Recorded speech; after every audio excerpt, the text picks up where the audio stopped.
Hola, bienvenidos a Big Left, Centinela de los últimos tiempos. Vamos a continuar con la lectura de la historia de Chile de Francisco Antonio Encina y de ahí vamos a salir los comentarios. No me voy a poner a comentar al tiro. Acuérdense que había una serie de Él envió a a Monroy nuevamente a Perú por segunda vez, a Juan Bautista Pastene, que era el navegante por mar, y al otro era Ulloa, se llamaba el otro, que Ulloa lo traicionó. No era de fiar, era del bando de Pedro Sancho de la Hoz. Y cada uno tuvo un montón de vicisitudes y le comunicaron a Valdivia de que había llegado un representante del rey que se llamaba Pedro de la Gasca. Entonces, y que estaban los pizarristas, ya había muerto Francisco Pizarro de manos de los que seguían al hijo de Almagro. Primero mataron a Almagro, después el hijo de Almagro mató a Pizarro, o sea, él no, pero los que lo seguían, y de ahí después se armó una tercera guerra, una segunda guerra, después vino una tercera, bueno, continuas revueltas que habían. Entonces los almagristas, por un tema de las encomiendas, se estableció un régimen de encomienda que no les favorecía, ellos querían ser ricos y la cuestión, y no les gustaba eso, entonces se rebelaron, y había uno que por puro afán por aventura, porque eran aventureros, les gustaba la acción misma. A veces no tenían una finalidad clara, sino que les gustaba la acción por la acción. Y uno de ellos era el llamado demonio de los Andes, Francisco Carvajal, que era un demonio. Entonces este demonio se enfrentó a los que envió el rey, y entonces Valdivia dice, bueno, si ha llegado este señor Pedro de la Gasca, que era como una especie de virrey, después viene un virrey, finalmente el rey nombra un virrey en el Perú, que estaba a cargo de todo lo que era Sudamérica completo, todo lo que fue el Virreinato de la Plata, después la Capitanía General de Chile, lo que fue después el Virreinato de Nueva Granada, o sea, toda América del Sur hispana, española, era dirigido desde Lima. Entonces, eh, Valdivia decide ir personalmente al Perú y se ausenta durante un año, 4 meses, casi un año y medio que estuvo ausente de Chile. ¿Por qué? Porque fue a buscar apoyo. Vamos, en vista del fracaso de sus emisarios, de las turbulencias en el Perú y de la próxima llegada de don Pedro de la Gasca, Valdivia decidió trasladarse personalmente a este país. Tropezaba con un obstáculo serio: necesitaba oro. Y después de las dos remesas, una de 70.000 que mandó con Jufré y otra de 60.000 que mandó con Pastene, con Monroy y Pastel, con los tres, había enviado a sus agentes, después de haber mandado todo ese oro, no tenía más oro. Ese es el problema que le pasaba. Para procurárselo recurrió a una estratagema.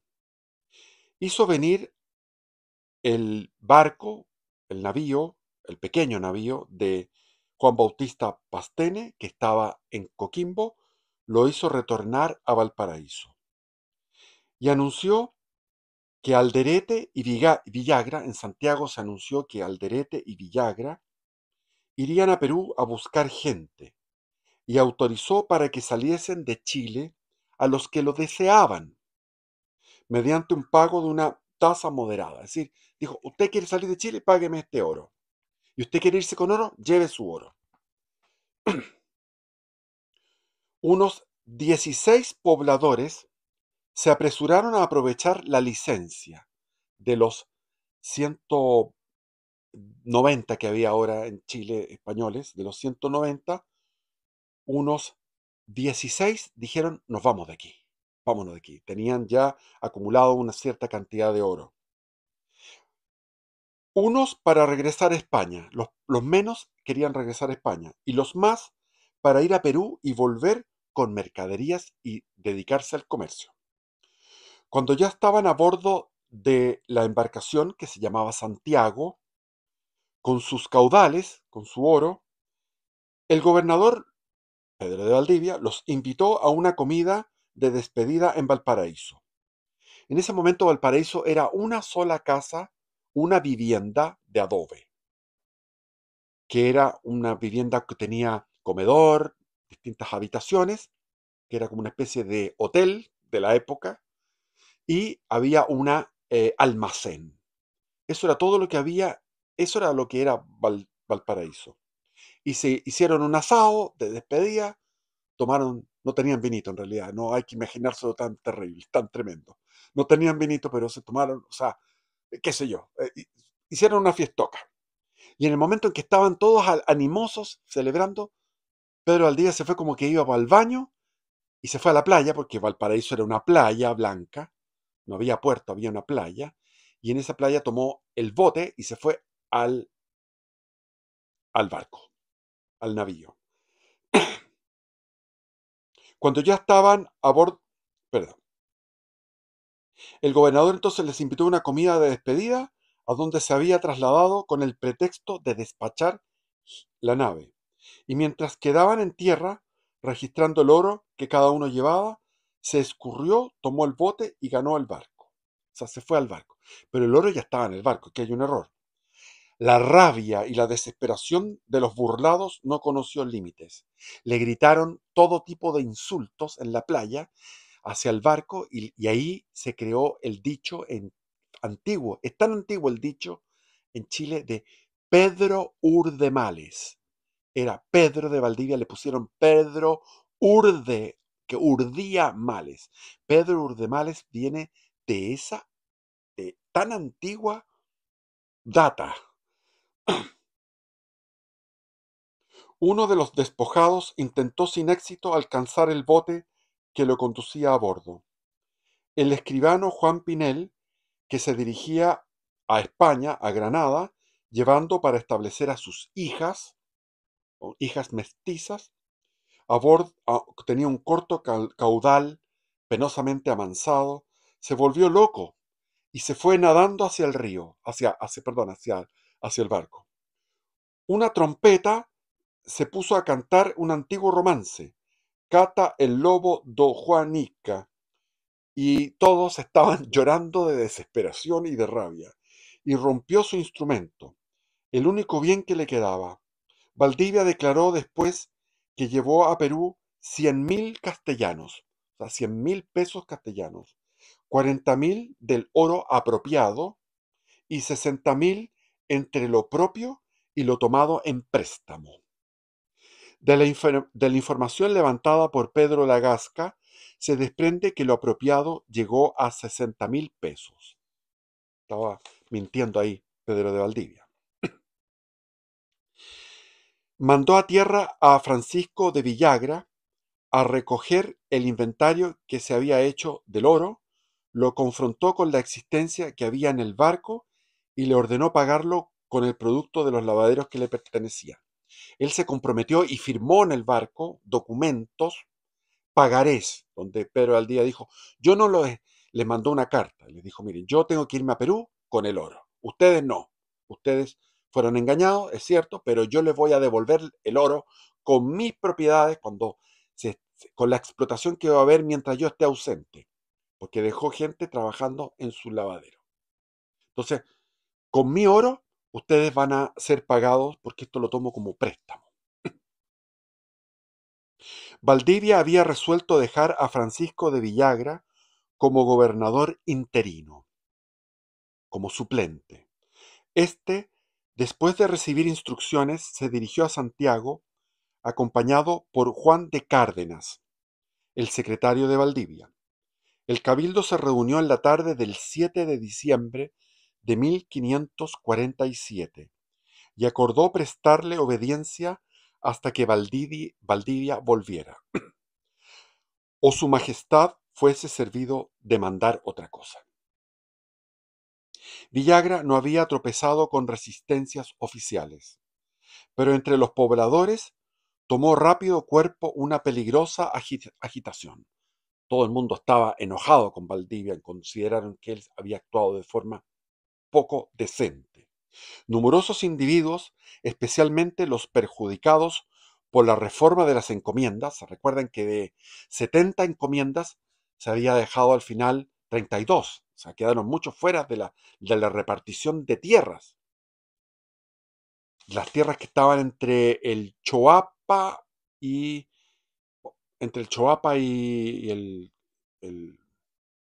no alcanzaba a llegar al Maule, hasta el Cachapoal.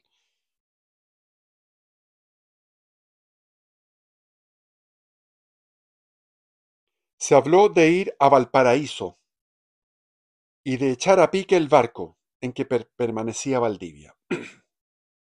Entre las mismas autoridades cundió el temor de que fuera definitivamente, que se fuera y los dejara abandonados. Pero Valdivia estaba en el barco escribiendo memorándums, estaba administrando y dejando una serie de instrucciones, escribiendo en el barco, que después llegaron a tierra esas instrucciones, por escrito. Se cuenta que Rodrigo de Araya, uno de los alcaldes, dijo: este hombre se ha ido y deja perdida la tierra. Pensaron que se estaba yendo con el oro y estaba dejándolos a ellos abandonados. El temor de una sublevación se adueñó de todos los ánimos. Un protegido de Pedro Sancho de Hoz, ¿se recuerdan a Pedro Sancho de Hoz? Juan Romero, que vivía en su casa de Santiago, concibió el proyecto de aprovecharse de la efervescencia que reinaba para llevar a la gobernación a su protector, al siempre que tenía la esperanza de ser el gobernador, Pedro Sancho. Y le llamó de Talagante, donde estaba confinado. Vino Pedro Sancho, mas no queriendo encabezar ostensiblemente la revuelta, sino aparecer como forzando a usar su provisión para calmar las turbulencias y salvar la colonia, buscó un cabecilla. Lo encontró en el caballero Hernán Rodríguez de Monroy, que el día antes había capitaneado la proyectada expedición a Valparaíso para destruir el buque que conducía a Valdivia. Este solicitó el concurso de diversos vecinos y muy especialmente el de Rodrigo de Araya, alcalde de segundo voto, y el del clérigo Juan Lobo y de Alonso de Córdoba, regidor. El primero entró en la conjuración, pero el clérigo Lobo y Alonso de Córdoba informaron a Villagra de lo que ocurría horas antes de que estallara el motín. Este incluía en su programa de asesinatos de Francisco, o sea, se incluía en el programa el asesinato de Francisco de Villagra y Pedro de Villagra, su primo, que fueron extraordinarios guerreros después de que Valdivia perdió la vida en Tucapel. Hay que entender que Francisco de Villagra fue el que derrotó a Lautaro y Pedro de Villagra fue el que derrotó toda la zona, pacificó toda la zona de la Imperial, lo que es ahora el lago Budi. Se metió a las islas del lago Budi y eliminó un montón de indios que caían al agua ahí. Yo no sé cómo los indios no sabían nadar, pero se ahogaban. Sale gatito, venía para acá el gato. Y le entregó una carta que Pedro Sancho le había escrito, precisándole los propósitos del motín y revistiéndolos de las apariencias con que se deseaba encubrirlo. Francisco de Villagra, procediendo con decisión y rapidez, logró ahogar el complot antes que estallara. Pedro de Villagra apresó a Juan Romero en los momentos en que iba a reunirse con los conjurados en la plaza y lo puso en el cepo, pero de cabeza. Debe ser muy incómodo estar en un cepo de cabeza. Un momento después, Juan Gómez de Almagro, alguacil mayor, aprehendió a Pedro Sancho de la Hoz en su casa, sin que opusiera resistencia. Hubo un instante mientras era conducido a la cárcel en que los vecinos armados que encontraron en la calle, en su gran mayoría eran partidarios suyos. Le faltó a Pedro Sancho de la Hoz audacia para dar el grito de rebelión, y el tumulto, falto de cabeza, iba a disolverse.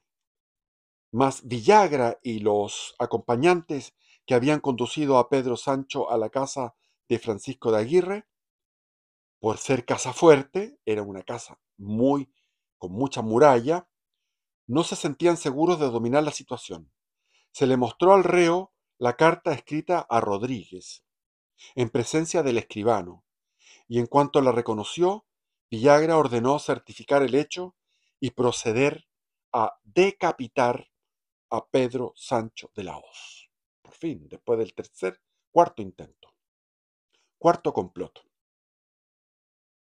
sin darle lugar siquiera a confesarse con el sacerdote.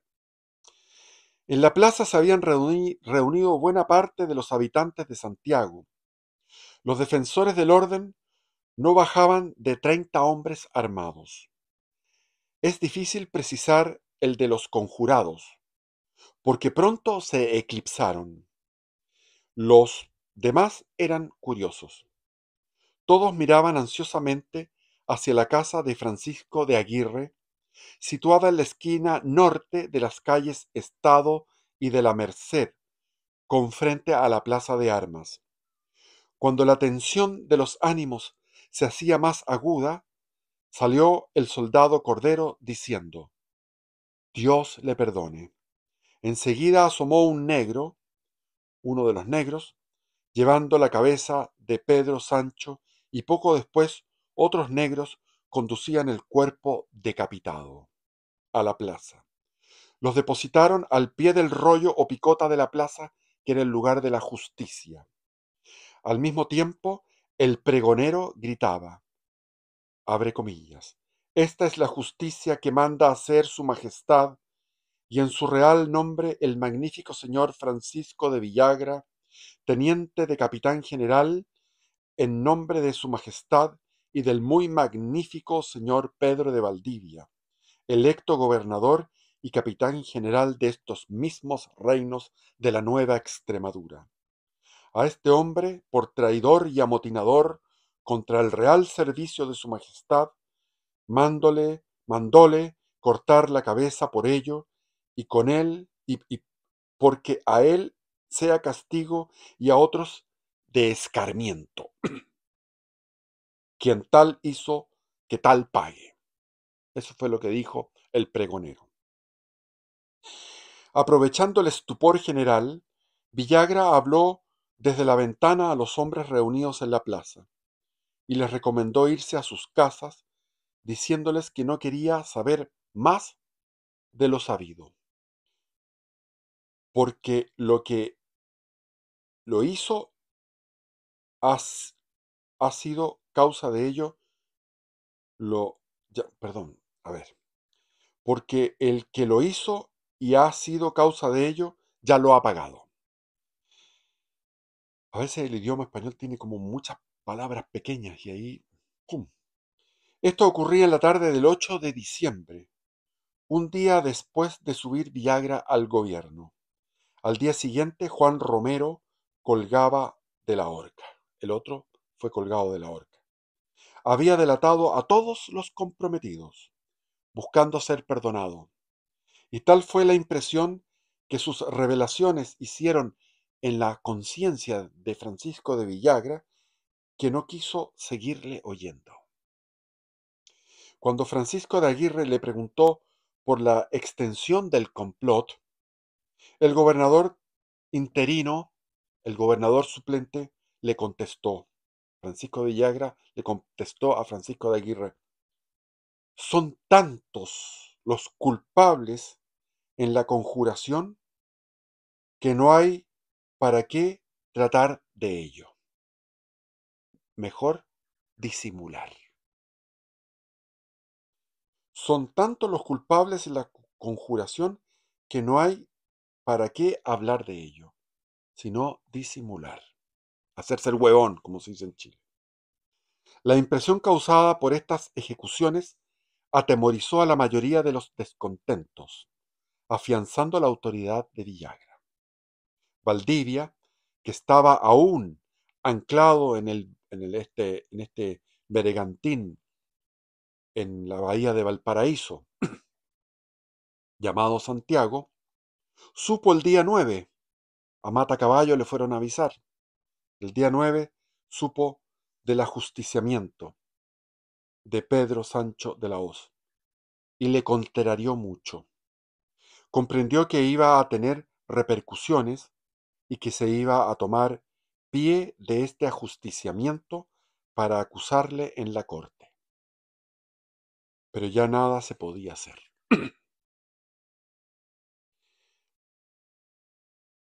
El secretario Cárdenas regresó a Santiago trayendo la noticia de que todo quedaba en paz. Era lo que Valdivia esperaba para partir. Hizo extender un acta autorizada por Cárdenas en la cual dejó constancia de que partía de las provincias de la Nueva Extremadura para hacer representar ante su cesárea majestad y ante los señores de su Real Consejo de Indias, para les dar cuenta y razón de la tierra que ha descubierto, conquistado e poblado. Partió con el pensamiento fijo de ponerse al servicio del rey, ayudar a la pacificación del Perú y recibir como recompensa el título de gobernador por la misma majestad, y la autorización para traer los soldados y los elementos que necesitaba para llevar a término la conquista y la población de todo el territorio de Chile hasta llegar al estrecho de Magallanes, que era su finalidad última. Él quería que su majestad el rey lo bendijera. No era más astuto que Carvajal, que Francisco Carvajal, el demonio de los Andes, pero era más calculador y reflexivo. Además, sus puntos de vista eran diversos. El demonio de los Andes nunca había tomado la vida en serio y al contemplarla desde el ocaso, ya estaba viejo, solo le merecía una gran carcajada. Para él la vida era una gran carcajada. Para, por eso que mataba, se reía, mataba y no tenía problema. El tipo venía de las campañas de Italia, de estar en los tercios de Italia, de Flandes, etc. Era un guerrero que nunca había muerto y él quería en algún momento ya dejar este mundo. Y era el segundo de a bordo de Gonzalo Pizarro, de la rebelión de los sureños, no solamente del sur, en todo el Perú, por el tema de las encomiendas.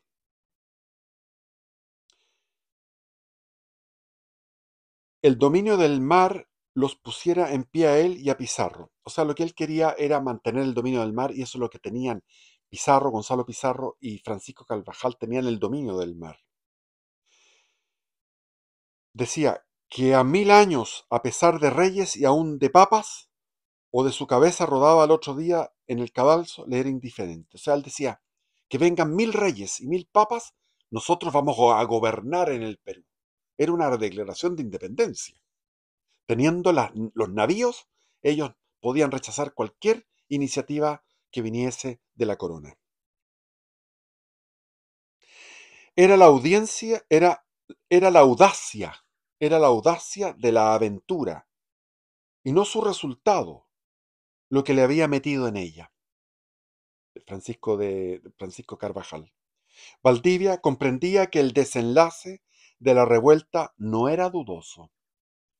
El rey triunfaría tarde o temprano, más bien temprano que tarde, y embalsamado en el deseo, qué linda la expresión, embalsamado, embalsamado en el deseo de crear un nuevo pueblo, subordinaba a él, a este deseo, todos sus afectos, su fortuna y su vida. Ese es Valdivia. embalsamado en el deseo de crear un nuevo pueblo, que es el pueblo chileno. Es el padre de Chile, es el Abraham de Chile. Subordinaba a este deseo sus afectos, su fortuna y su vida. Por eso es que había ido a Perú, para su causa.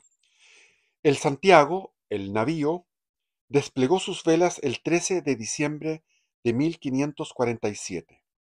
Acompañaban al gobernador Jerónimo de Alderete, Juan Jufré, Gaspar de Villarroel, Juan de Cepeda, Antonio Beltrán, Diego García de Cáceres, Diego de Oro, Vicencio del Monte, Álvar Núñez y Juan de Cárdenas. 2 días después tocaba en Coquimbo, llegaba a Coquimbo, donde bajó Valdivia para que el cabildo reconociera a Francisco de Villagra. O sea, imagínense el cabildo de La Serena, eran 30 tipos. Los que vivían ahí eran 30 hombres, 30 casas.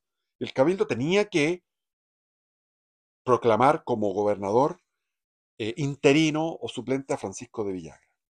Allí recibió una noticia que habría arredrado a otro. Me gusta el español que ocupa. Allí recibió una noticia que habría arredrado a otro. Carvajal, llegó esta noticia del Perú, Carvajal había triunfado en Guarina sobre Centeno, pero el día 24, al recalar en Tarapacá, o sea, levaron anclas de nuevo y llegaron por los vientos del sur, que llevan muy rápido, empopados con los vientos del sur, llegó a la zona de Tarapacá. Y ahí supo que Hinojosa había rendido la escuadra a la Gasca. O sea que la escuadra de los sublevados de Gonzalo Pizarro y de Carvajal se había rendido a, a Pedro de la Gasca. El 19 de noviembre de 1546, 47 estamos, en 47. Esta circunstancia le permitía reunirse con el presidente en el Perú, con el enviado del rey. Y en vez de dirigirse a las costas de Nueva España, pensaba irse a Acapulco, a México. En vez de dirigirse a las costas de Nueva España, como había pensado en Coquimbo, al saber el descalabro del ejército real en el mar, o sea, cuando supo que el ejército real había sufrido un descalabro por las tropas del demonio de los Andes, él pensó en irse a México. Pero después de algunas peripecias, tomó precauciones y llegó al Callao y entró en Lima en enero de 1548. Se demoró poco, se demoró un mes el viaje por el viento sur que sopla en ese momento. Allí compró caballos y armas para él y los suyos y el 24 de febrero se reunió con la Gasca para conversar. El prestigio militar de que Valdivia gozaba entre los soldados del Perú le allanó el camino hacia la confianza y la estimación de la Gasca. Refiere una antigua crónica que, comentando los soldados del presidente Lagasca, el descalabro de Centeno en Guarina lo atribuían a la pericia de Carvajal, porque Carvajal era astuto, y decían que el único capaz de hacer frente a la habilidad militar del terrible teniente de Gonzalo Pizarro era nada más y nada menos que el capitán Pedro de Valdivia, pero que lamentablemente estaba en Chile, aquel que fue maestre de campo en la batalla de las Salinas, porque sabía tanto en lo militar, en el arte militar, como el gran Francisco de Carvajal, llamado demonio de los Andes. Eso se comentaba, el inesperado arribo de Valdivia, vieron aparecer a Valdivia, los que comentaban esto, ¡wow! Ahí viene Valdivia, el que estábamos hablando. El inesperado arribo de Valdivia, a raíz de oírse estas reflexiones, pareció a los supersticiosos soldados un milagro de Dios, una manifestación de la voluntad divina, que lo enviaba para afianzar el triunfo de la buena causa. Se le celebró más que si fuera una victoria militar. Valdivia fue llevado en andas. Hubo en el campamento juego de cañas y de sortijas y otros regocijos por la llegada de Valdivia. La Gasca, que siempre conservó el alto comando de la guerra, lo añadió a la especie de consejo que había formado con Hinojosa y el mariscal Alonso de Alvarado, ambos hombres respetables, pero de muy medianas dotes militares. O sea, formó un triunvirato de generales. Estaba Valdivia, estaba Hinojosa y Alonso de Alvarado, que había tenido mucha experiencia también.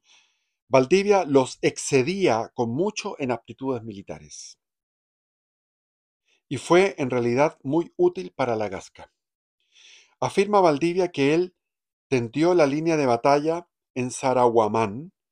Diego Fernández refiere, que era que estaba al lado de Carvajal, que Carvajal, que ignoraba aún la presencia de Valdivia en el campo de batalla, al advertir la disposición de la línea enemiga, dijo Carvajal: ¿Valdivia está en esta tierra y rige en el campo de batalla? ¿O es el diablo? Después del triunfo, aquí eh, Encina no relata, en cambio, eh, em, Diego Barros Arana relata la batalla. Fue una batalla donde Valdivia ocupó, eh, hizo unos movimientos tácticos estratégicos brillantes. Es una batalla interesante, es una batalla, no es una batalla aburrida, es una batalla bella. No recuerdo, leía Diego Barros Arana dos veces o tres veces esto, pero no me recuerdo cómo era. No se me guardó en la memoria esta batalla. Pero triunfó Valdivia. Después del triunfo se presentó a la Gasca conduciendo prisionero a Carvajal. Y el sagaz sacerdote, este enviado del rey era un sacerdote, que leía el libro abierto en el corazón humano, que leía al libro abierto en el corazón humano, y que se daba cuenta del móvil que había empujado a Valdivia hacia su campo, contestó a su saludo llamándole gobernador. O sea, cuando llegó Valdivia con el demonio de los Andes ahí, aquí te lo tengo, lo capturé, él le dijo gobernador, gobernador, en vez de capitán, como hasta entonces le había nombrado. Sus compañeros se precipitaron a felicitarlo. Al fin llegaba al término de su ambición personal, era gobernador por el rey, porque Lagasca era un enviado del rey, entonces era gobernador por el rey.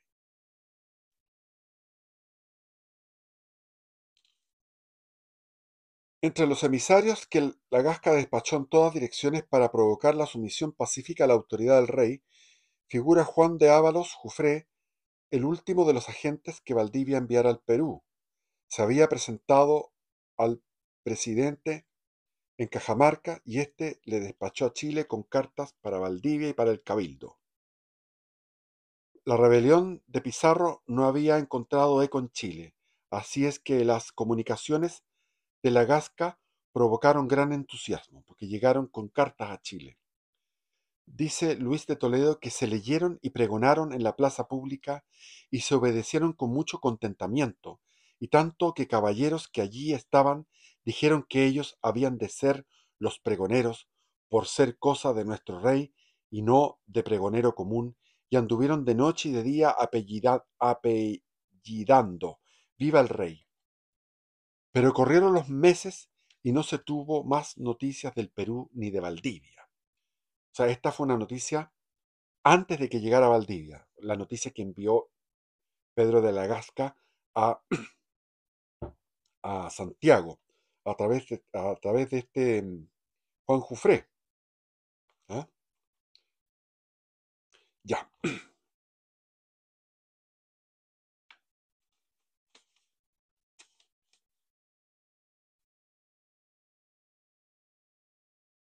Pedro de Villagra era portador de dos cartas. Entonces el Cabildo de Santiago dijeron, tenemos que responderle y enviar un representante. Entonces Pedro de Villagra fue el portador de estas dos cartas que se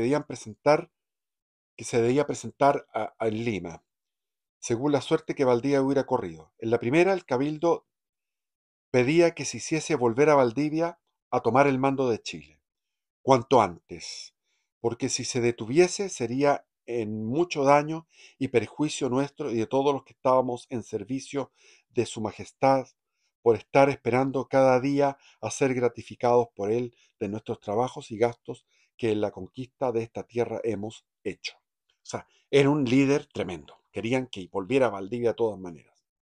En la otra carta pedía el cabildo, para el caso de que Valdivia faltase, se nombrara gobernador de Chile a Francisco de Villagra, el gobernador suplente, caballero tan servidor de Dios y del rey, amigo de honrar a todos guardando justicia, que no parece, que no parece en las obras que hace haber sido nombrado por el gobernador y aceptado por nosotros, sino elegido de la mano de Dios. Qué lindo cómo se expresaban. Pedro de Villagra zarpó de Valparaíso el 24 de septiembre de 1548, casi un año después. O sea, estuvo Santiago aislado y sin noticias de Valdivia desde diciembre del 47 hasta finales del septiembre del 48. Zarpó el barco hacia un nuevo barco que construyeron ellos. El buque que viajó llevaba también como pasajeros a muchos de los enemigos de Valdivia y al procurador de la ciudad Bartolomé Mella, enviado al parecer por los parciales del gobernador para prevenirle de las pretensiones de Villagra. Hacia esa fecha ya estaban pagados en buena parte los acreedores de Valdivia por el oro que tomó al embarcarse el Perú, y cuando el gobernador regresó los abonos ascendían a más de 46.000 castellanos. O sea, se habían pagado 46.000 pesos castellanos de los 60.000 pesos en oro que se había llevado Valdivia, por la misma explotación de las riquezas que tenía Valdivia como su bien particular. Mientras esto pasaba en Chile, Valdivia recibía de la Gasca, investido por el rey, de poderes amplísimos, el nombramiento de gobernador y capitán general de la Nueva Extremadura. El presidente le señaló a la nueva gobernación los límites que ya conocemos y asignó a Valdivia un sueldo de 2.000 pesos anuales de los fondos del rey, o sea, de los quintos que corresponden en Chile a la corona. En carta al Consejo de Indias, dice la Gasca que dio esta gobernación a Valdivia para descargar de gente al Perú, para recompensar descargar de gente al Perú. ¿Qué gente? ¿Qué gente había que descargar del Perú? Para recompensar sus servicios en la campaña, que fueron decisivos, y sus trabajos en el descubrimiento de Chile y en razón del mejor conocimiento que tiene del país. Esas fueron las razones por que lo nombró gobernador. Lo autorizó también para enganchar gente, pero le prohibió llevar indios peruanos ni admitir en sus filas a los comprometidos en la última revuelta, que andaban prófugos huyendo del castigo. Eso. El estado en que había quedado Perú después de la guerra civil no permitía la organización de un gran cuerpo expedicionario. Había necesidad de reunir grupos pequeños en diversos lugares donde se habían dirigido los combatientes de Sacsayhuamán y de otros lugares, de otras batallas. Aquí le puso Sacsayhuamán, pero era otro, hay un error aquí. Me he dado cuenta que hay errores de tipeo, ¿ah? En los años, etcétera. Tenía otro nombre, pero bueno, eh, Sara, ya no importa, para encontrarlo me va a costar. Pero es parecido a Sacsayhuamán, pero otro nombre indígena. Esa fue la batalla. Sacsayhuamán fue una batalla anterior contra los indígenas. en la rebelión del Manco Inca. Bueno, eh, Juan Jufré fue a hacer gente en Charcas, o sea, en Bolivia, en la parte de Potosí, y Cristóbal de la Cueva se fue a Arequipa. Mientras estos capitanes reclutaban soldados, Valdivia despachó delante a Esteban de Sosa con 80 hombres, que había logrado reunir en el Cusco, para que acopiara víveres en Atacama. La Gasca había ordenado a los oficiales reales que vendieran a Valdivia 2 buques y le facilitaran fondos, todo con cargo de pagarlos más tarde, con lo que se encontrara en Chile. Para cerrar este negocio, el gobernador se trasladó a Lima. Valdivia fue a Lima, desde el Cusco se fue a Lima. Eso es un viaje tremendo. Aquí lo nombra como que fuera cualquier cosa. Joder, de Cusco a Lima es atravesar una sierra en dirección noroeste, en una diagonal muy noroeste. Uf, yo lo hice eso es horrible. Ya. Entonces, el gobernador se trasladó a Lima, desde el Cusco. Adquirió el gobierno 2 naves y vituallas en 28.000 pesos y compró otra nave a un particular. Enseguida se dirigió con los buques al puerto de Arequipa, Mollendo, y de allí a la ciudad. En su deseo de reunir gente, Valdivia había admitido en sus filas toda clase de individuos. Y esta circunstancia, sumándose a la desmoralización de la guerra civil, había producido en los soldados, la guerra civil había dejado mal a la gente, convirtió al cuerpo expedicionario en un peligro para el pueblo de Arequipa. Joder. El gobernador se encontró a su llegada con numerosos reclamos de la gente de Arequipa. Y antes que cometieran mayores fechorías, salió del pueblo con los 90 aventureros que estaban ya reunidos. El 31 de agosto tomó el camino de la costa, resuelto a marchar a Chile con ellos por tierra. Alderete debía seguir con sus buques y con la gente que había quedado en el puerto. 3 barcos en el puerto. Pedro de la Gasca, sacerdote y gobernador del Perú, como un proto virrey, había recibido numerosas denuncias contra Valdivia. Lorenzo de Aldana le acusó de haber embarcado indios peruanos, violando la prohibición que se le impuso, y de haberle impedido el acceso a los buques cuando quiso visitarlos. En el camino de Arequipa habría incorporado a sus filas a varios de los antiguos pizarristas condenados a galeras, inclusive a Luis de Chávez, de quien había recibido en préstamo cierta suma de dinero. Uno de los venidos de Chile, que se ha supuesto ser Antonio de Ulloa, informó al presidente de que, al tiempo de embarcarse para el Perú, Valdivia había ordenado decapitar a Pedro Sancho de la Hoz, el verdadero gobernador de Chile por provisión real, y que la animosidad que existía entre los pobladores de este país contra él era tal que su regreso provocaría graves trastornos. Al mismo tiempo se le acusó de concubinato. Él estaba amancebado con Inés de Suárez, siendo él casado con mujer en legítimo matrimonio, y ese matrimonio su mujer estaba en España. Debía traérsela para evitar mayor escándalo, que continuara el escándalo. Pedro de la Gasca comisionó al general Pedro de Hinojosa para que se trasladara al campamento de Pedro de Valdivia, que se suponía estar aún en Arequipa. Debía soltar los indios que hubiera en los navíos y prender a Luis de Chávez y demás penados de una forma discreta. O sea, este señor Pedro de Hinojosa tuvo que ir desde Lima hasta Pisco, y de ahí a Arequipa, y de Arequipa llegó a Tacna, cerca de Tacna, estaba en Sama en ese momento. Enseguida procedería a informarse con disimulo sobre las cosas de Chile, especialmente sobre el asesinato de Pedro Sancho de la Hoz y sobre el descontento de los pobladores contra Valdivia.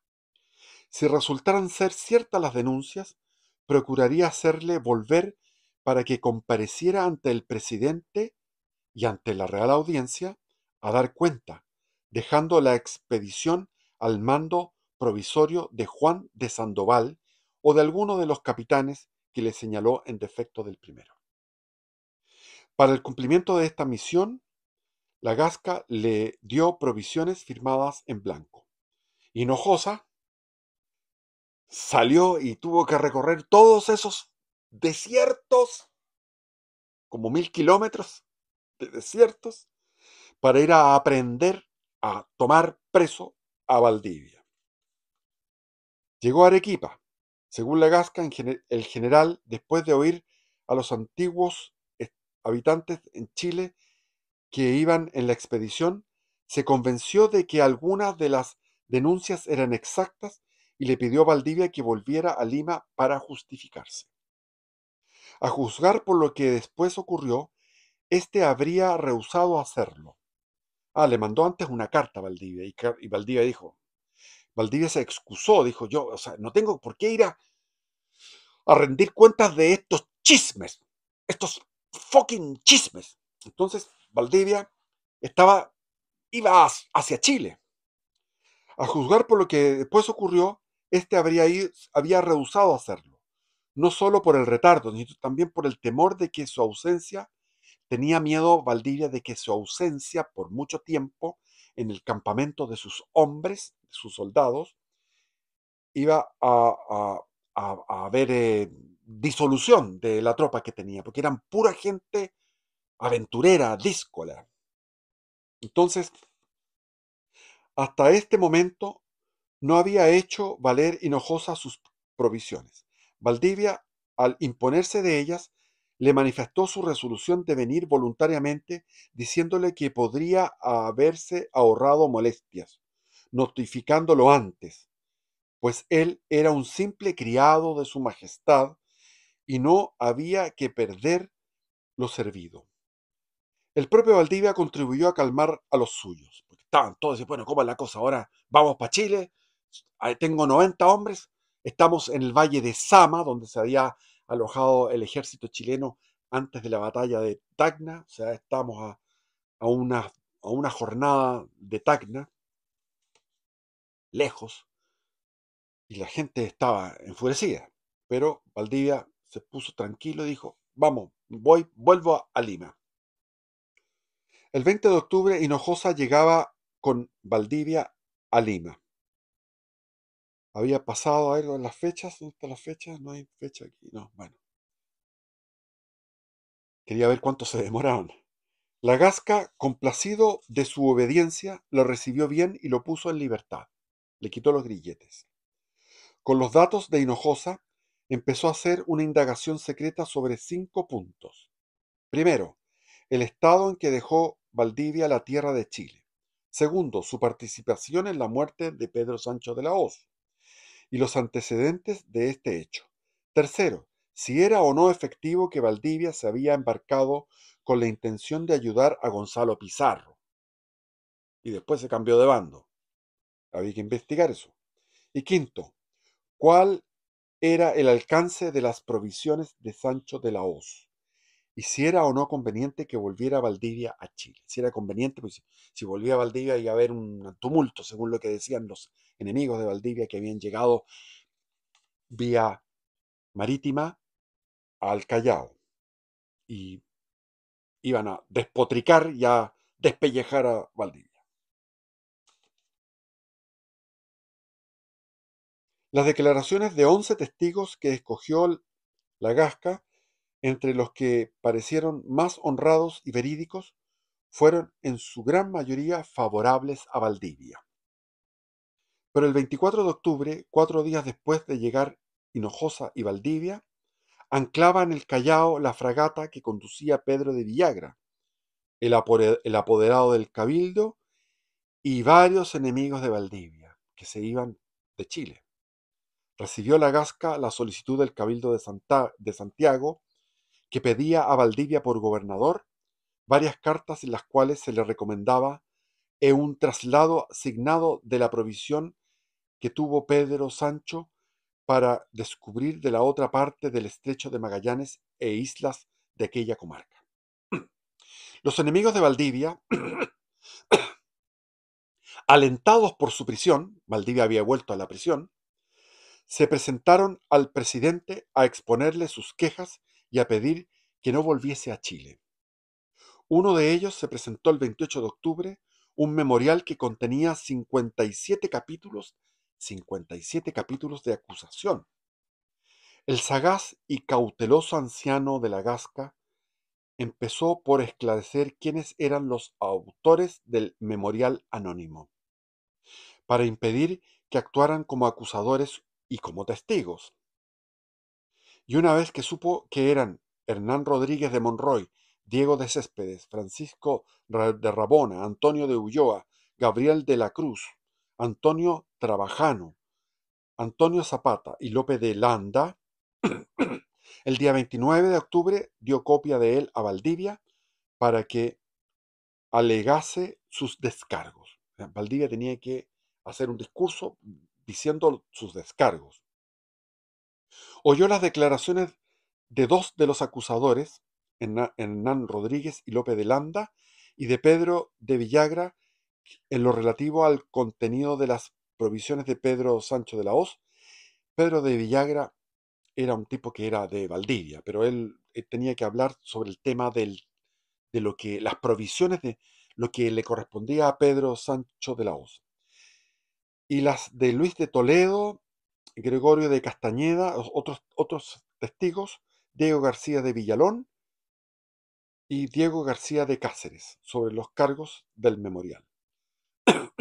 El 19 de noviembre de 1548 pronunció el presidente su sentencia y en carta del 26 del mismo mes del año le mandó una carta al Consejo de Indias explicando todo, y aquí está todo lo que se leyó, esto, que no quiero leerlo, o sea, no quiero leerlo porque voy a meterme en mayores, en temas de español antiguo y estamos con avanzado en el tiempo. Lo que termina el texto dice, en las comillas del texto, me estoy faltando 2 páginas de texto. Nos pareció a todos que se le debía dar licencia, o sea, libertad, para que, conforme a la provisión que en el Cusco se le hizo de gobernador y de capitán general de las provincias de Chile, en aquellos tiempos, con Francisco Pizarro, prosiguiese su jornada, con que se le mandase lo que se contiene en los capítulos que se van en fin en la segunda información, bla, bla, bla. Textos jurídicos. Él se comprometió también de abandonar su relación con Inés de Suárez y esperar que se le envió una carta a su señora para que fuera a Chile, para, para que su esposa llegara a Chile. Mientras se desarrollaban en el Perú los sucesos que hemos referido, y en Chile aún nada se sabía sobre la suerte corrida por Valdivia,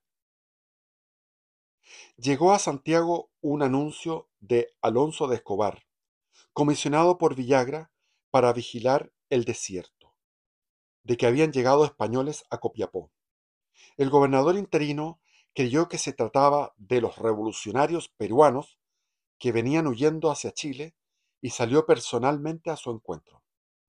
Era el grupo del capitán Sosa, que, como se recordará, salió del Cusco a mediados de 1548 y llegó a Copiapó en octubre del mismo año con unos 70 jinetes. Notó Villagra cierta efervescencia en los indios, y tanto para mantener expedito el camino al Perú como para custodiar las provisiones que Valdivia había encargado reunirle, dejó allí al capitán Juan Boón con 30 hombres y dio vuelta a Santiago con el resto de la gente. A mediados de noviembre, los indios cayeron sorpresivamente sobre el destacamento de Boón y mataron a los 30 soldados que lo formaban, inclusive a su capitán. Esto es una cosa que da que reflexionar. Los indios de Copiapó eran tremendos. Eliminar a 30 soldados castellanos de aquella época era una jornada, era algo difícil. Y los eliminaron. 31 españoles muertos. Eso es un éxito militar tremendo para la cantidad de indígenas que había en esa zona, la cantidad de guerreros que podían tener. Esta matanza alentó a los indios a asaltar La Serena. Se concertaron los de Coquimbo, los del Huasco, los del Limarí y los de Copiapó para caer sobre este pueblo en la noche del 11 al 12 de enero de 1549. Mataron a 14 de los 16 españoles que estaban esa noche en el pueblo. Era un pueblo de 16 casas. Eran 30, pero había 16 hombres ahí. A numerosos indios peruanos auxiliares y a muchos niños mestizos también los mataron. Estos españoles estaban casados con indias y quemaron la ciudad. La noticia llegó a fines del mes a Quillota, traída por los habitantes de La Serena, que habían logrado salvarse, y a Santiago al día siguiente. El 1 de febrero acordó el cabildo que Francisco de Villagra saliera a castigar a los indígenas.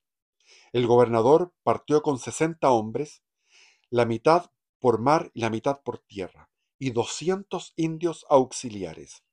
Los indígenas atacaron a los arcabuceros en la playa, en el momento de desembarcar, pero como se aproximaba Villagra con el pelotón de su mando, también por la playa, en una carga de caballería, se dispersaron. En esos mismos momentos llegaban a Copiapó los distintos capitanes que Valdivia había mandado a hacer gente y el grupo de Francisco de Ulloa, todos reunidos. Cristóbal de la Cueva y Juan Jufré solo habían logrado juntar un corto número de hombres. El último, junto con alcanzar a Ulloa, le quitó el mando de la expedición y lo apresó. Más tarde, Pedro de Villagra se reunió también con su grupo, y en su calidad de cuartel maestre tomó el mando de toda la gente. Tal como lo temía Valdivia, a su regreso a Lima, al responder los cargos que se le hacían, él lo que temía cuando dejó a su gente ahí en el valle de Sama antes de llegar a Tacna, él temía que se dispersaran todos estos expedicionarios. Las riñas entre los capitanes y los cambios en el mando aumentaron las deserciones. Pedro de Villagra llegó solo con 90 a 100 hombres. Los indios, eran 200 los que había juntado Valdivia, perdón. Los indios le hostilizaron, o sea, perdieron, la mitad de los hombres se perdieron. Valdivia por eso no quería ir a comparecer a Lima, porque iba a dejar a la tropa sola. No tenían esa autoridad que tenía, ese liderazgo que tenía Valdivia. Los indios le habían hostilizado tenazmente la travesía del desierto y sobre todo en el valle de Copiapó. Le había sido necesario combatir todo el trayecto, perdió más de 100 caballos y al fin tuvo que concertar la paz con los indios que, viéndose amagados desde el sur por las fuerzas que se habían sido destinadas desde Santiago al mando de Francisco de Villagra, enviado por el Cabildo de Santiago, los indios ofrecieron la paz astutamente. El desastre de Bohón en Copiapó y la destrucción de La Serena avisaron, avivaron en los pobladores de Santiago el recuerdo del asalto del 11 de septiembre de 1541. Se temía que los sucesos envalentonaran a los indígenas de Aconcagua y de Cachapoal y que aprovecharan el debilitamiento de la defensa de la ciudad producida por el envío de 60 hombres al norte para tentar un nuevo golpe. Estaban muertos de miedo. Dijeron, si se envalentonaron los diaguitas, los picunches se van a envalentonar también. Y más encima, Francisco de Villagra había salido con 60 hombres de caballo. No, 30 de caballo y 30 arcabuceros por mar, hasta Coquimbo, que habíamos visto la refriega. Francisco de Aguirre marchó con 10 hombres a sofocar una rebelión que había estallado en el Cachapoal. Imagínate Francisco de Aguirre con 10. O sea, estaban sin gente. Con 10 hombres ir a enfrentar a tribus numerosas que habían en el Cachapoal. Pero donde más hicieron sentir las consecuencias de la alarma fue en los lavaderos de oro de Marga Marga. Los mineros solicitaron un piquete de 6 hombres para ser resguardado. Acuérdense que en el año 41 habían sido 15 y los 15 habían muerto. Aquí pidieron 6, no había más hombres. La alarma solo cesó con la llegada de Pedro de Valdivia en el mes de abril. Ahora el cabildo acordó mandarle solo 4 soldados y los mineros paralizaron las faenas y despoblaron las minas, de miedo. Valdivia, una vez absuelto, se dirigió de Lima a Arequipa, a donde llegó el 24 de diciembre de 1548. Una fiebre lo tuvo 8 días entre la vida y la muerte, pero apenas se restableció se encaminó hacia Arica, y el 21 de enero de 1549 se daba a la vela en el galeón San Cristóbal con 200 hombres que había alcanzado a reunir. En su mayoría eran soldados dispersos que vagaban por los campos buscando su sustento y cometiendo todo género de depredaciones. Tocó en La Serena, ya reducida a cenizas, donde dejó algunas cartas con instrucciones para Quiroga y Maldonado, que andaban en la región. Ancló en Quintero, que es una bahía fantástica. Quintero es la mejor bahía que hay. Y de allí siguió a Valparaíso por tierra a principios de abril. El regreso del gobernador fue seguido de mucha actividad en el cabildo. El 2 de mayo se presentó Jerónimo de Alderete con su nombramiento de tesorero por el virrey Blasco Núñez de Vela, ratificado por la Gasca. Se había nombrado ahora a un virrey. El 29 se presentaron Esteban de Sosa, contador, y Vicencio del Monte, veedor, ambos nombrados por la Gasca. Estos 3 oficiales reales quedaron con derecho a voz y voto en el cabildo de la ciudad donde estuvieron.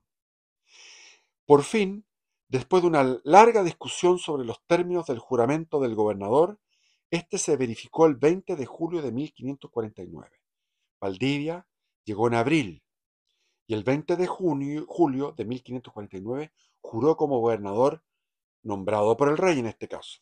Antes había sido nombrado por Francisco Pizarro, después por el cabildo y ahora por el rey. 2 días más tarde, Valdivia confirmó a Francisco Villagra como su teniente de gobernador, diciéndole, así le dijo a Francisco Villagra: me habéis dado tan buena cuenta y razón de lo que os dejé encargado de parte de su majestad, como lo suelen y acostumbran dar los caballeros de vuestra profesión y calidad. Y realmente este hombre Francisco Villagra, fue un tipo de primera.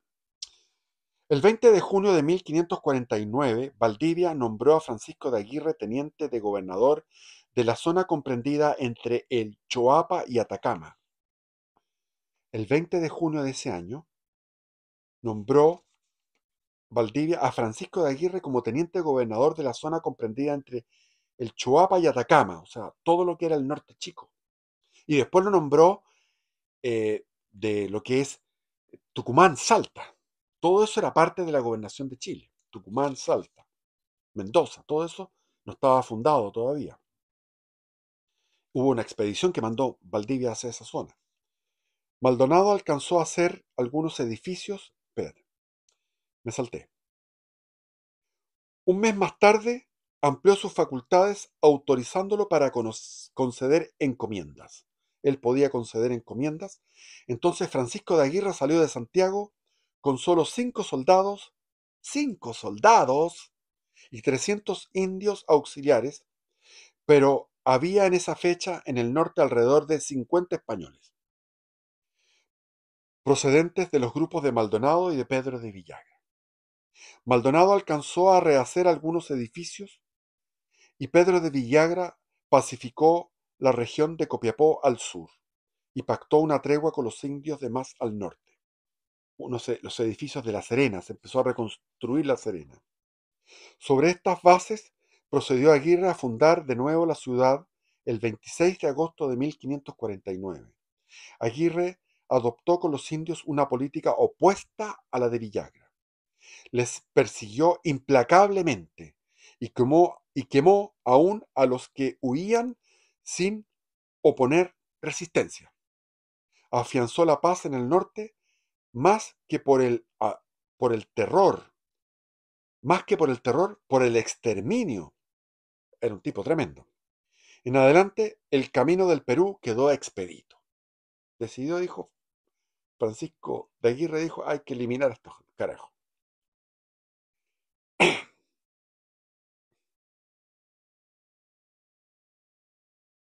En adelante el camino del Perú quedó expedito, pero la región quedó sin brazos para explotar los lavaderos de oro y desarrollar las faenas agrícolas. La determinación de Valdivia de independizar el norte, o sea, dar una autonomía al norte, encontró tenaz resistencia en el Cabildo de Santiago y en los pobladores en general. El procurador de la ciudad, Pedro de Miranda, se presentó solicitando que se mantuvieran los antiguos términos de la ciudad, los cuales comprendían de Copiapó a Litata. O sea, los de Santiago decían, esto no me gustó lo que hizo Valdivia, porque nosotros queremos que repartir todas las encomiendas desde Copiapó hasta Litata, hasta donde están los mapuches, todo eso. En la misma presentación se pedía que se declarara capital a Santiago. Valdivia accedió a esta segunda exigencia, que coincidía con su propio pensamiento. Santiago quedó como cabeza de la gobernación en julio de 1549, pero sus términos solo abarcaron por el norte hasta el río Choapa y por el sur hasta donde él iba a conquistar. La autoridad de Aguirre recibió dos limitaciones. Debía ir contra los indios cuando se lo ordenara el Cabildo de Santiago, y en la administración de la justicia de Serena podía intervenir la justicia mayor de Santiago. O sea, la justicia de la Serena quedó supeditada a la justicia de Santiago. Y si se le pedía, se le pedía a Francisco de Aguirre que pudiera socorrer a Santiago en alguna circunstancia, también tenía que hacerlo. Esas eran las dos limitaciones.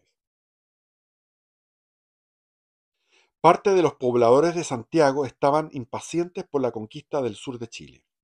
Los españoles, que no alcanzaron encomiendas dentro de los términos de La Serena y de Santiago, y los recién venidos en las últimas expediciones, esperaban encontrar qué comer, se le llamaba así, de qué comer en las verdes praderas y los frondosos bosques densamente poblados que Valdivia había descubierto en su primera expedición al Biobío, donde salió derrotado en una batalla, ¿se acuerdan? El propio gobernador, como hemos visto, había emprendido la conquista con la vista fija en el estrecho de Magallanes. La delimitación de Pedro de la Gasca no había logrado apartarlo de su propósito, porque Pedro de la Gasca le dio una delimitación hasta no sé dónde, no me acuerdo, pero no era hasta el estrecho. Pero Pedro de Valdivia quería llegar hasta el estrecho.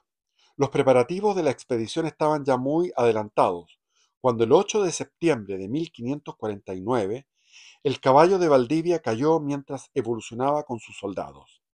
Valdivia se fracturó un pie y sobrevinieron complicaciones graves que le tuvieron entre la vida y la muerte nuevamente. Pero como en Arequipa, lo mismo, venció su robusta naturaleza. Desde la cama prosiguió febrilmente los preparativos. El 20 de diciembre otorgó testamento cerrado ante Juan de Cárdenas, su secretario, lo entregó a los cabildantes para que lo guardaran en el acta de 3 llaves y les hizo jurar que, si moría, cumplieran fielmente el testamento. A principios de enero de 1550 partió la expedición pertrechada para una larga campaña que incluía la probabilidad de invernar en el sur. se componía de 200 españoles de a caballo y de a pie con numerosos indios auxiliares. Iba el teniente general Jerónimo de Alderete y de maestre de campo Pedro de Villagra. Constaba de 4 compañías mandadas por Valdivia, por Alderete, por Villagra y por Diego de Oro. El gobernador, que aún no podía sostenerse en pie, iba en una silla de mano llevada por los indios. El Cabildo de Santiago quedó facultado para designar capitán y para arbitrar todas las medidas necesarias para la defensa en caso de levantamiento de los indios comarcanos. En 20 días llegó Valdivia a las márgenes del Itata para encontrar resistencia. Desde allí devolvió a los yanaconas y a los indios pacíficos que labraban la tierra y extraían oro. Dijo, no los voy a meter en la guerra, los devolvió para el norte. La expedición quedó formada por los 200 españoles y los indios de guerra del Maule al norte, comandados por el cacique Michimalongo, que ahora se había pasado a los españoles. O sea, Michimalongo, que peleó tanto contra Valdivia, finalmente terminó por unirse a Valdivia. Y llevaba a los indios de guerra.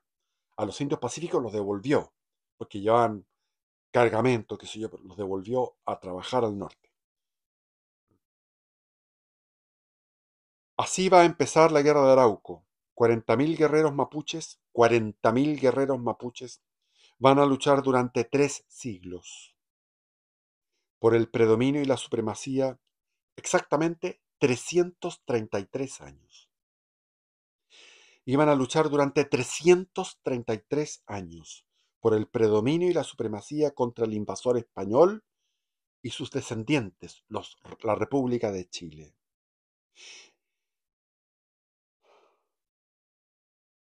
Iban también a pelear contra sus antiguos señores, los representantes del pueblo chincha chileno, los promaucaes y los picunches, que iban como indios auxiliares.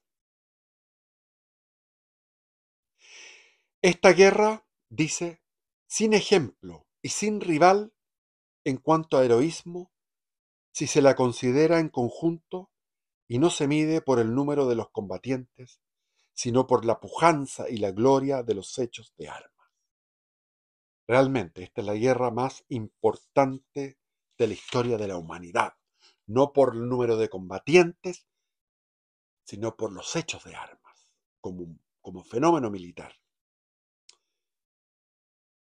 Los araucanos estaban perfectamente informados por sus espías de los propósitos, de los preparativos y de la marcha de los españoles, y se prepararon para aniquilarlos u obligarlos a retroceder, como ya lo habían hecho con los ejércitos del Inca, con los ejércitos incaicos, que hubo una guerra ahí de 4 días y fueron derrotados, con Gómez de Alvarado en 1536, la expedición de 70 jinetes de Gómez de Alvarado, que era del destacamento de Diego de Almagro, y con el propio Valdivia en 1546 en Quilicura, donde salió derrotado Pedro de Valdivia. Todo induce a suponer que, después de esta última batalla, habían perfeccionado sus armas, pero aún se les advierte algo desconcertados ante las novedades introducidas por los españoles en la guerra. La muerte a distancia, sin golpe visible, y el fogonazo de los arcabuces, dentro de su concepción mágica, posiblemente revistió a los españoles de poderes sobrenaturales durante los primeros tiempos. Tardaron algo en alcanzar la serenidad ante las cargas de caballería, y sus invenciones para contrarrestarlas solo se exteriorizaron en Tucapel, a partir de Tucapel. Por ejemplo, el lazo. Laceaban a los jinetes. Eso es un invento genial. Los españoles, por su lado, advirtieron desde el principio el coraje y el impulso combativo del mapuche, pero tardaron decenas de años en darse cuenta del poder de su imaginación militar y de la tenacidad de su energía guerrera. Casi todos los grandes desastres de las armas españolas fueron la resultante del desconcierto producido por las creaciones de la imaginación y del genio militar mapuche en las armas y en las tácticas y estrategias.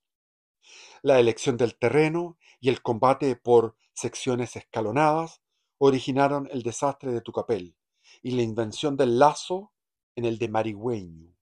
Valdivia murió sin comprender en toda su extensión la distancia que mediaba entre el araucano, el mapuche, y el común de los indios guerreros de toda América. De haberla comprendido, de haberlo advertido, habría subordinado a ella el avance de la conquista, y no habría sucumbido en Tucapel, ni se habría dispersado en 6 ciudades y en varios fuertes, dispersado toda su... En ese momento ya había, para la muerte de Valdivia, 1000 españoles en Chile. Unos 300 en Santiago, otros en La Serena, otros en Copiapó, pero la mayoría estaba en el sur, dispersos, porque se confió Valdivia de que los araucanos estaban sometidos.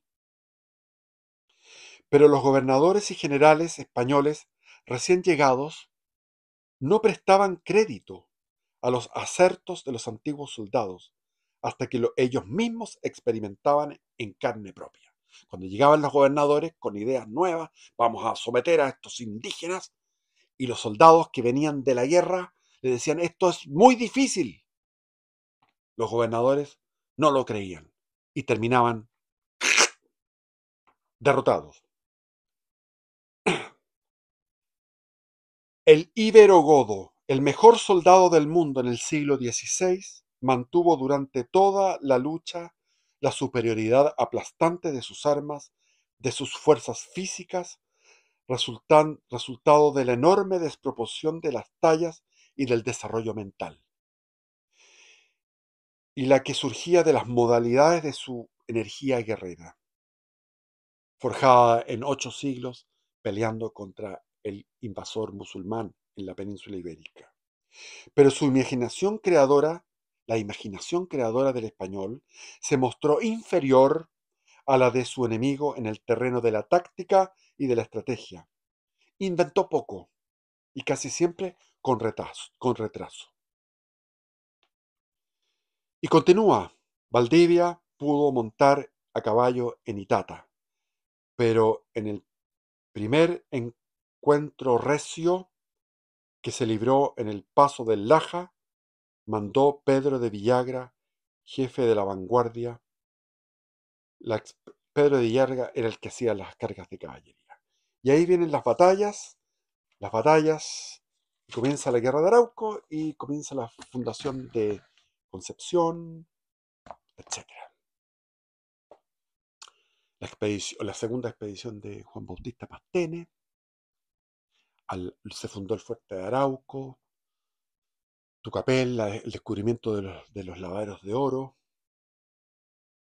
el fuerte de Purén, el fuerte de Tucapel, lavadero de oro de Tucapel, lavadero de oro de Quilacoya, la fundación de la Imperial, en el río del Imperial, después Villarrica, donde está el río Tolten, donde nace el río Tolten, en el lago Villarrica, la fundación de Valdivia, eso. El descubrimiento, Valdivia llegó hasta, buscando el estrecho de Magallanes, llegó hasta el canal de Chacao, que creyó que era un río, y llegó hasta el seno de Reloncaví, que creyó que era un lago, donde está ahora Calbuco, Puerto Montt. Hasta ahí llegó Valdivia. Bendiciones, viva Cristo Rey.